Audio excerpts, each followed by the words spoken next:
यह भजन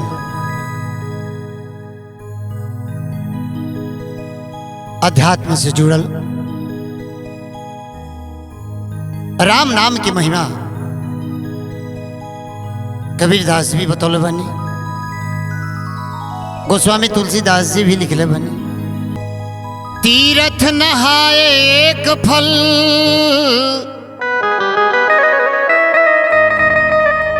साधु मिले फल चार। तीरथ नहाए एक फल, साधु मिले फल चार। सद्गुरु मिले अनेक फल, कहे कबीर विचार।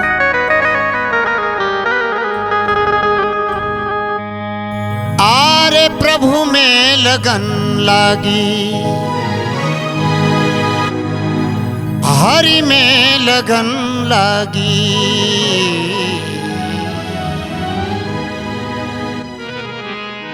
हरि में लगन लागी, नाम के करानावा। हरि में लगन लागी, नाम के करानावा। हरि में लगन लागी, किंतु परंतु छोड़ी चला, किंतु परंतु छोड़ी चला गुरु के चरणवा। हरि में लगन लागी, नाम के करानावा। हरि में लगन लागी।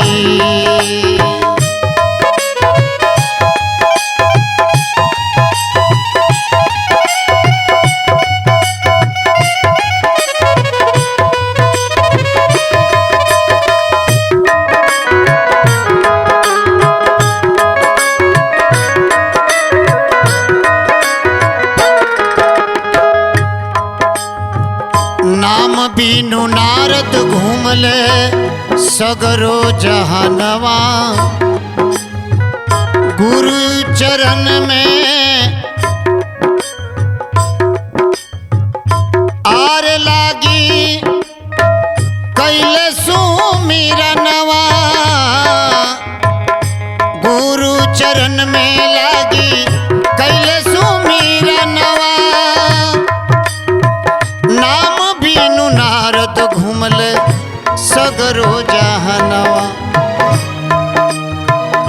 गुरु चरण में लागी, कैले सुमिरनवा। ब्रह्म सब भाग गईले,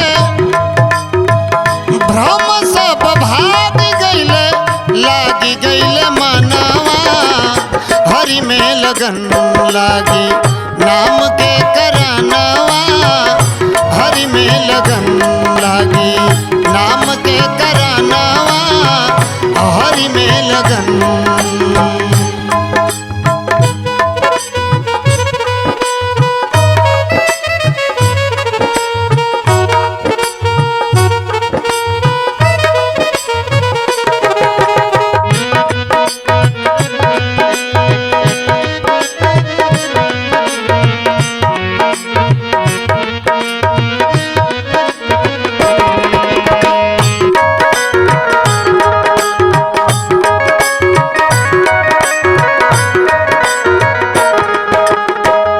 सद्गुरु आइल बानी बन के विधाता।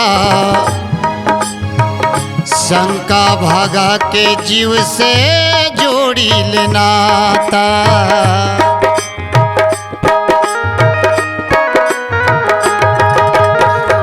सद्गुरु आइल बानी बन के विधाता। शंका भागा के जीव से जोड़ी लेनाता। आर गुरुजी में लाग गईले, गुरुजी में लाग गईले हमरो परानावा। हरि में लगन लागी, हरि में लगन लागी, नाम के करानावा।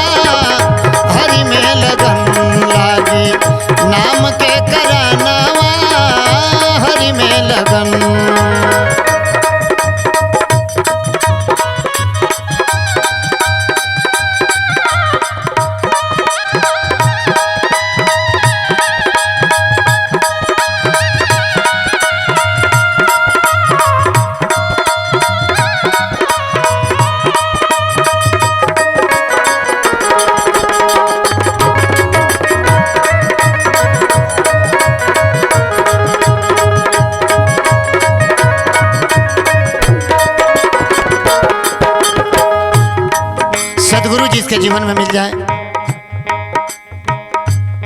वो जीव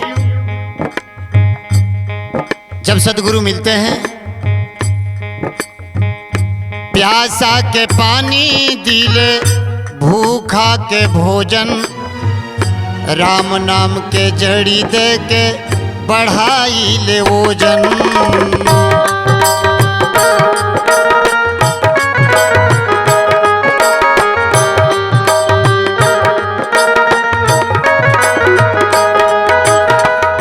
प्यासा के पानी दिले भूखा के भोजन राम नाम के जड़ी दे के बढ़ाई ले ओजन।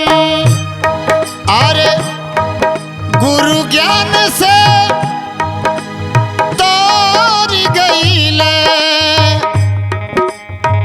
गुरु ज्ञान से तोर गईले गुरु ज्ञान से तोर गईले मानुष के तनावा हरि में भजन हरि में लगन लागी नाम के करनवा हरि में लगन लागी